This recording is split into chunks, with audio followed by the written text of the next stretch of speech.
parents have primary responsibility for those children, but because of the tension between the parents, they may split. And then the grandparents have a role in either pulling them back together or increasing that split. So if the grandparents can see the child and see the importance of the parents working together, maybe not living together, but working together for that child, then the grandparents' role is to bring in the importance of that longevity of the family, to bring in the importance of working together. So I think they have a very important role in helping their child to continue to parent their child. No matter how old they get, no matter how old their children get, their children will always be their babies, right? So the first role is to support their children and to still model the kind of behavior that would help their children be the best role models for the grandchildren. I'm going to use the analogy of a gate, that a gate can be open to access, whether it's access to information, access financially, access to affection.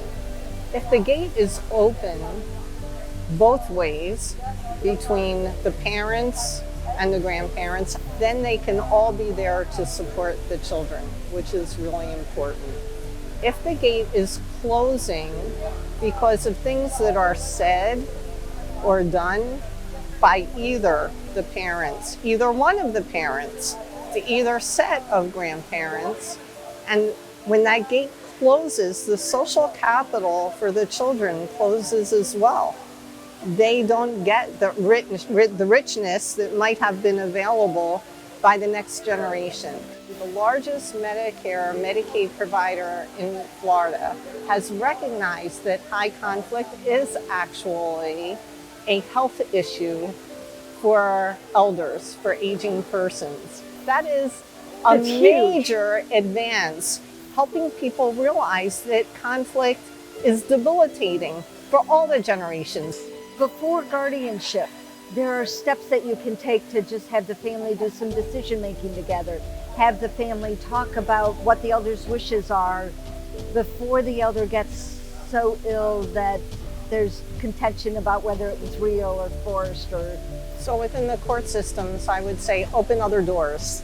There doesn't have to be just one door in, and there may be a way to avoid going through that last adversarial door, or to at least tweak out the non-legal issues. The judge is not really there to decide where grandma's going to live or who's going to help grandma with Meals on Tuesdays, but they can get the help they need early on, even if they're in high conflict, if they're in a diversion program that's under the auspices of the court, where they don't have to declare, for instance, the elder incapacitated to begin those conversations together. One wish would be that people get help early, that aging is,